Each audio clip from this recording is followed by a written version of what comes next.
जिस तरह से लगातार हम आप तक अपडेट पहुंचा रहे हैं कि गुपकार की जो मीटिंग है उसको लेकर क्या कुछ सामने आ रहा है, और आपको बता दें कि आज अब्दुल्ला आवास पर गुपकार की मीटिंग होने वाली थी, जो कुछ देर पहले मीटिंग खत्म हो चुकी है। और जिस मीटिंग में से कुछ चीजें निकलकर सामने आई हैं, जिस तरह से ये प्रयास लगाए जा रहे थे कि क्या गुपकार को सहमति बन पाती है या फिर गुपकार डिक्लेरेशन जो है इसका विरोध करेगा। तो आपको बता दें कि मीटिंग खत्म हो चुकी है और एक प्रेस कॉन्फ्रेंस भी गुपकार द्वारा कर दी गई है, जिसमें उन्होंने ये साफ तौर पर बताया है कि कहीं ना कहीं वो इसका विरोध करते हुए ही नजर आ रहे हैं। आपको बता दें कि गुपकार एक ऐसा गठन जो कि 3-4 जिसमें पॉलिटिकल पार्टीज हैं उन्होंने मिलकर बनाया है, और उन्होंने अब ये फैसला लिया है एक प्रेस कॉन्फ्रेंस करते हुए ये बताया है मीटिंग खत्म होने के तुरंत बाद कि वो इस जो डिलिमिटेशन कमीशन की तरफ से फैसला लिया गया है 7 सीटें बढ़ाने का, उसमें कहीं ना कहीं सहमति बनती हुई नजर नहीं आ रही है। जी हां, बिल्कुल ठीक सुन रहे हैं, क्योंकि जिस तरह से हम लगातार आपको बता रहे थे कि गुपकार डिक्लेरेशन की तरफ से कहीं ना कहीं बीच में अड़चन डाली जाएगी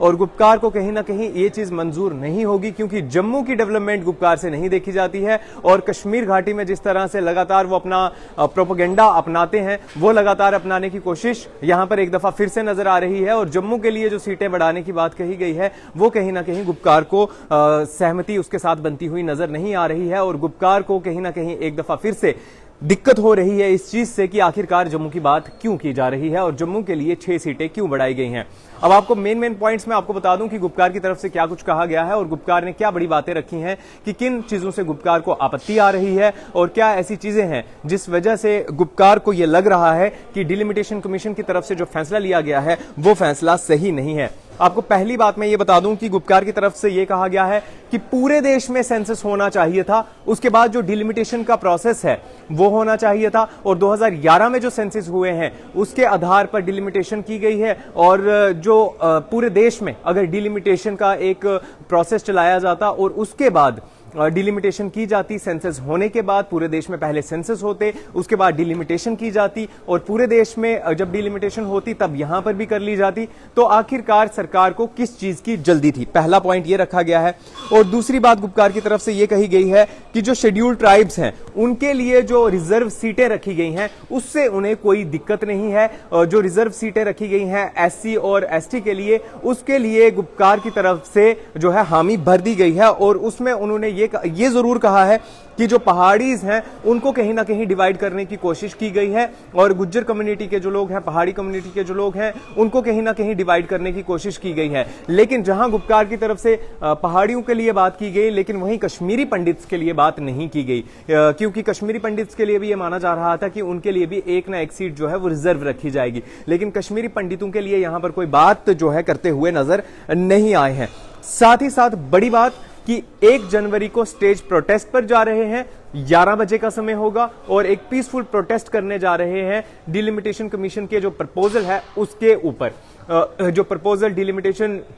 कमीशन की तरफ से इस समय लाया गया है उस पर जो है ये पूरी तरह से सहमति बनाते हुए नजर नहीं आ रहे हैं, और इसको लेकर जो है वो एक स्टेज प्रोटेस्ट किया जाएगा जो कि पूरी तरह से पीसफुल रहने वाला है, और ये गुपकार की तरफ से घोषणा की गई है। तो यानी कि 1 जनवरी को फिर से गुपकार के जो जितने भी लीडर्स हैं ये सब आपको नजर आएंगे एक प्रोटेस्ट करते हुए श्रीनगर में 11 बजे के समय पर। और इसके साथ साथ एक और बड़ी बात गुपकार की तरफ से कही गई है,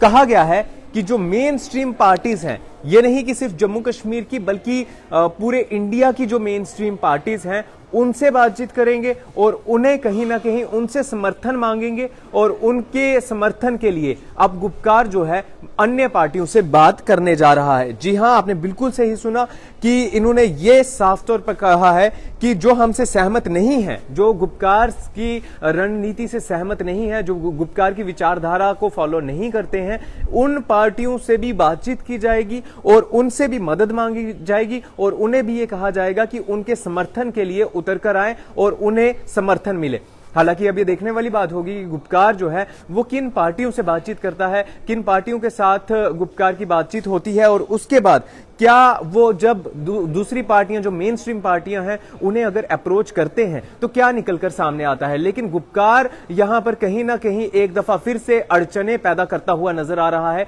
डिलिमिटेशन कमीशन के पूरे प्रोसेस के दौरान, क्योंकि 7 सीटें बढ़ाई जा रही हैं, 6 जम्मू के लिए बढ़ाई जा रही हैं और 1 सीट जो है वो कश्मीर के लिए बढ़ाई जा रही है। लेकिन गुपकार को यह कहीं ना कहीं अब मंजूर नहीं होता हुआ नजर आ रहा है और गुपकार की तरफ से यह घोषणा भी कर दी गई है कि 1 जनवरी को उनकी तरफ से स्टेज प्रोटेस्ट किया जाएगा 11 बजे श्रीनगर में। और साथ ही साथ उन पार्टियों का भी समर्थन मांगने के लिए अब गुपकार जा रहा है जो कि मेन स्ट्रीम पार्टीज हैं और उनको भी अप्रोच करने की कोशिश की जा रही है और साथ ही साथ उनके समर्थन के लिए भी अब कहीं ना कहीं गुपकार जो है उनको अप्रोच करने के लिए जा रहा है। लेकिन देखना यह जरूरी होगा कि क्या गुपकार जो संगठन है वो क्या मेन स्ट्रीम पार्टीज के पास जब समर्थन के लिए जाएगा तो क्या अन्य पार्टियां उन्हें समर्थन देती हैं या नहीं देती हैं। यह देखना बहुत ही ज्यादा जरूरी होगा कि जब गुपकार मेन स्ट्रीम पार्टीज के पास जाएगा और वहां पर उनसे समर्थन मांगेगा इस चीज के लिए कि जो डिलिमिटेशन का प्रोसेस है उसके बीच में बांधा लाई जाए और उस प्रपोजल को कहीं ना कहीं ठुकराया जाए